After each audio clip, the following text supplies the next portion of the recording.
Brought to you by TechnoSpark 20 series smartphones.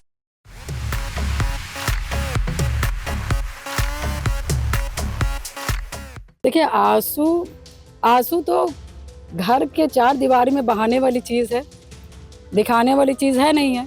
और मुझे लगता है कि जो लड़ाई लड़ता है वो बाहर नहीं रोता और वो रो भी नहीं पाता है। तो ठीक है, आंसू, क्योंकि इतना बड़ा हम बाहर रोने लगेंगे या हम अपनी जो कमज़ोरी है वो बताने लगेंगे, तो जो हमारे साथ जो लोग हैं वो कैसे एकत्रित होंगे, वो कैसे स्थिर रहेंगे। मैं अब धन्य मानती हूँ कि मैं ऐसे आदमी की पत्नी थी, स्वर्गीय श्री राजू पाल जी की, जो कि एक स्वाभिमानी, सम्मान पूर्वक जीने वाले इंसान थे और उनसे मेरा विवाह हुआ। और मैं कहीं न कहीं इस चीज़ की मैं भी भूखी हूँ, मान, सम्मान, स्वाभिमान की। तो कहीं न कहीं मेरा सौभाग्य था कि उन जैसे आदमी से मेरी शादी हुई और उनके लिए कुछ करने का मुझे वो मिला कि उत्तर प्रदेश में जो माफिया था, अतीक अहमद और अशरफ और उसके गुर्गे, क्योंकि उसके गुर्गे भी कम नहीं हैं। तो जो ये लोग थे उनसे लड़ना कहीं न कहीं बहुत संघर्ष का जीवन था। 25 जनवरी 2005 वो तारीख जो एक बाहुबली ने उस समय के मौजूदा विधायक की सरेआम हत्या कर दी। उस समय सोशल मीडिया का दौर नहीं था, वरना ये मर्डर पूरी यूपी का सबसे जघन्य मर्डर होता। हालांकि वो समय सोशल मीडिया का दौर होता, लेकिन 19 साल का वक्त, 29 से ज़्यादा गवाह पक्ष और विपक्ष के, लेकिन लड़ाई लंबी चढ़ी। और पूजा पाल जो राजू पाल की पत्नी थी, उन्होंने लड़ाई लड़ी है। बहुत लंबा वक्त रहा, इतनी कितनी दूरियां थी, कितना सामना करना पड़ा, क्या क्या तकलीफें हुई। देखिए, 19 साल की तकलीफ़ें तो शायद मैं माइक में बता भी नहीं पाऊँगी और कभी मैंने तकलीफ़ अपने सोशल मीडिया में कभी बताया नहीं। क्योंकि देखिए, हम लोग मध्यम वर्गीय परिवार से आते थे और अभी भी है ही हैं। और कहते हैं कि छोटा आदमी जब अपना दुःख गाने लगता है तो उससे लोग कटने लगते हैं।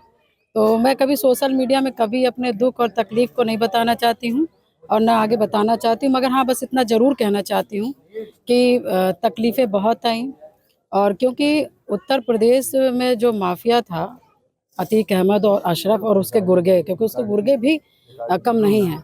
तो जो ये लोग थे उनसे लड़ना कहीं न कहीं बहुत संघर्ष का जीवन था। मगर आप लोग के आशीर्वाद से, हमारी शहर पश्चिमी की जनता के आशीर्वाद से, जो इन्हों लोगों ने ताकत दी थी, वो ताकत मुझे मिली और उस ताकत की वजह से अतीक अहमद से हम लोगों ने लड़ने का काम किया। हाँ, इन 19 सालों में मेरे ऊपर बहुत से ऐसे दुर्घटनाएं और ऐसे मुकदमे हम लोग के ऊपर लादे गए, हमारे गवाहों के ऊपर, परिवार के ऊपर, हम लोगों के ऊपर। और भी मतलब जैसे काम न करने देना, जो लोग आ रहे हैं उनके ऊपर मुकदमा लगा देना। मतलब किसी भी तरीके से हम लोग को एक ऐसा वातावरण नहीं दिया जा रहा था जिससे हम लोग थोड़ा-सा मजबूत हों या स्वर्गीय श्री राजू पाल जी के लिए खूब अच्छे से लड़ पाएँ या अपने लोगों को हम लोग मजबूत कर पाएँ। मतलब आप मान के चलिए कि कैसा किस तरीके का संघर्ष था, वो शायद मैं बयाँ भी नहीं कर अच्छा, पाऊँगी। एक सवाल है, बहुत लंबी लड़ाई, एक चट्टान से लड़ाई थी, समझ बाहुबली जिसका रौब चलता था। डर नहीं लगता था कभी कि कभी भी हमारे साथ कुछ कर दे। नहीं, देखिए, डरते तो फिर यहाँ तक पहुँचते कैसे? या तो डर लेते या तो फिर जी लेते। जब ज़िंदगी बची ही नहीं है तो फिर जी के करेंगे क्या? क्योंकि भई जिसकी शादी 9 दिन, मात्र 9 दिन हो और उसके पति की हत्या हो जाए और वो भी डेड बॉडी ना देख पाए, तो उसके लिए जीवन और मृत्यु तो एक समान है। और ख़ास करके हम जैसे इंसान का जो स्वाभिमानी और जो सम्मान के लिए भूखा इंसान है, उसको जीवन की कोई ज़रूरत नहीं होती है। और मैं आज कड़वा सच बता रही हूँ कि ये गंगा मैया सामने है कि आज मैं जी रही हूँ तो सिर्फ़ अपने दुश्मनों के लिए, क्योंकि मरने से तो कोई लाभ मिलता नहीं, दुश्मनों को मार के मर जाते तब तो लाभ है।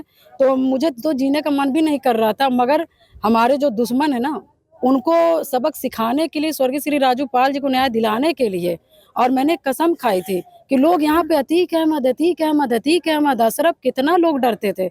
मैं अब धन्य मानती हूँ कि मैं ऐसे आदमी की पत्नी थी, स्वर्गीय श्री राजू पाल जी की, जो कि एक स्वाभिमानी, सम्मान पूर्वक जीने वाले इंसान थे और उनसे मेरा विवाह हुआ। और मैं कहीं न कहीं इस चीज़ की मैं भी भूखी हूँ, मान, सम्मान, स्वाभिमान की।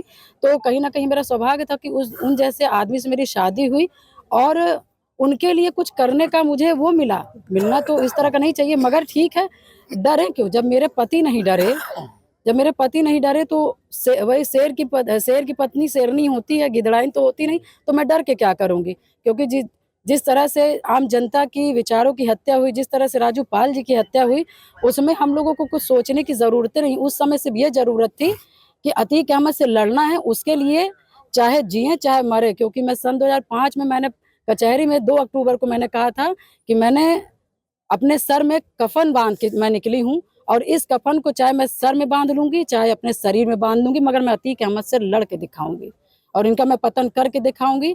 और आज वो बात साबित हुई है, क्योंकि अतीक अहमद से लड़ने के लिए एक एक दिन एक एक पग चलने की ज़रूरत है। क्योंकि ऐसे अतताई, ऐसे आतंक के लोग एक दिन में नहीं ख़त्म हो सकते हैं। उनके लिए डेली एक विचार और एक पग चलना होता है, और उनके लिए क्या हम कर सकते हैं कमज़ोर बनाने के लिए, वो आपको करना पड़ता है। जीत के बाद आप सीधा मंदिर और फिर शहीद स्थल पर आई हैं, क्या वजह है इसके पीछे?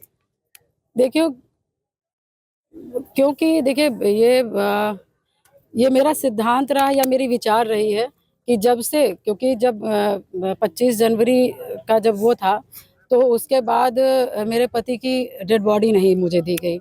तो हिंदू एक रीति रिवाज में एक होता है कि जिनकी डेड बॉडी नहीं मिलती है, आटे की लोई बना करके आप उनको आस्था से मान करके आप उनका वो कर सकते हैं। तो हमने यहाँ पर उनका वो जो था उसको यहाँ पर जो आटे की लोई की जो बना करके यहाँ पर वो करते हैं, मैंने उसको हम लोग ने किया और फिर स्मारक बनाया और उनकी यादों को, उनकी उस चीज़ों को हमने ज़िंदा रखा। और जब भी मेरा मन घबराता है, जब भी मैं अपने आप को कमज़ोर महसूस करती हूँ, जब भी मुझे कुछ चीज़ नहीं समझ आता, जब सारे चीज़ मतलब मुझे लगता है कि मुझे कोई समझाने वाला नहीं है, मेरे कोई आगे पीछे नहीं है, मुझे कोई ताकत नहीं मेरे पास, तो मैं कुछ नहीं करती हूँ। बस मंदिर में मेरी शादी हुई थी, मैं बाबा के पास आती हूँ, भोले बाबा के पास आती हूँ, उनको प्रणाम करती हूँ और बस कहती हूँ कि बाबा ऐसा-ऐसा है, तुम जानो। और फिर उसके बाद मैं अपने विधायक स्वर्गीय श्री राजू पाल जी के स्मारक में आती हूँ। बस कहती हूँ कि जैसा आप हमको दे के गए हो, आप ही जानो और आप ही इसी चीज़ से निकालो और आप ही का मान-सम्मान है। मैं तो बस एक इंसान हूँ, जो आप दे कर गए हो उसको मुझे सँभालना, ये मान-सम्मान, ये स्वाभिमान कैसे सुरक्षित रखनी है, ये आप जानो और आप हमको विचार दो। आंसू को कैसे रोका? इतना लंबा वक्त रहा, बहुत रोना आता था। देखिए, आंसू तो घर के 4 दीवारी में बहाने वाली चीज़ है, दिखाने वाली चीज़ है नहीं है। और मुझे लगता है कि जो लड़ाई लड़ता है वो बाहर नहीं रोता और वो रो भी नहीं पाता है। तो ठीक है, आंसू क्योंकि इतना बड़ा हम बाहर रोने लगेंगे या हम अपनी जो कमज़ोरी है वो बताने लगेंगे, तो जो हमारे साथ जो लोग हैं वो कैसे एकत्रित होंगे, वो कैसे स्थिर रहेंगे। जब सरदार ही कमज़ोर है, जब रोएगा, तो फिर हमारा जो आदमी, हमारे जो लोग, हमारे जो सहयोगी हैं, वो फिर कैसे, उनके अंदर कैसे ताकत आएगी। तो जब एक बड़ी लड़ाई होती है ना, तो आपको तन, मन, शरीर, आँख सब पत्थर कर लेना होता है। और रही बात, देखिए इंसान है, सबको रोना आता है, सबको तकलीफ़ होती है। जब बहुत ज़्यादा पीड़ा होती है, तो बस अपने विधायक जी के स्मारक में आकर के बस इनसे ही 4 बातें करते हैं, अपना जो होता है इन्हीं को सुना लेते हैं, इन्हीं को कह लेते हैं। अच्छा, क्या लगता है जीत गई हैं अब एक प्रकार से, लेकिन जो बचे हुए हैं मान लीजिए सुप्रीम कोर्ट का रास्ता अपनाते हैं, कहीं और जाते कि हमें सजा ना मिले, हम बच जाए, तब क्या करेंगे? देखिए, ये मुकदमा मैं सन 2005 से लड़ती चली आ रही हूँ और आपको पता है कि मेरी उम्र क्या थी और जिस समय एफआईआर का मतलब नहीं जानती थी, उस समय से लेकर के वकील साहब के साथ बैठ करके सारी चीज़ को समझते हुए हमने मुकदमा को यहाँ तक ले आए और अब ये आगे भी जाते हैं। क्योंकि ऐसा नहीं है कि कचहरी से लेकर इलाहाबाद के हाई कोर्ट तक का सफ़र बहुत अच्छा रहा। कहाँ वो आतताई टाइप का आदमी, उसके साथ 50-50, 60-60, 100-100 वकील खड़े होने वाले, हम लोग के साथ 1-2 वकील खड़े होने वाले, बहुत कर लेंगे तो 4 वकील खड़े होने वाले।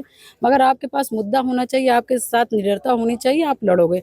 तो जिस निडरता के साथ एक छोटी उम्र से लेकर के अभी तक की उम्र में मैं लड़ती आई हूँ, तो अब तो मुझे लगता है कि घमंड तो नहीं है ना, मैं कभी करती हूँ, मगर बस भोले बाबा से कहूँगी कि इतना ताकत देना कि इन लोगों से जैसे पहले लड़ती आई हूँ, बस अब ये हाई कोर्ट से लेके अब सुप्रीम कोर्ट तक भी लड़ूंगी। आगे लड़ाई जारी रहेगी। बस जारी मतलब ये थी पूजा पाल, जो राजू पाल की पत्नी है, लंबे वक्त तक ये लड़ाई लड़ती रही, अब इनकी एक प्रकार से जीत हुई है। और वो कहते हैं जो कातिल फंसे हैं, अगर वो कोई रास्ता इख्तियार करते हैं बचने के लिए, तो उनके खिलाफ भी हम लड़ाई लड़ेंगे।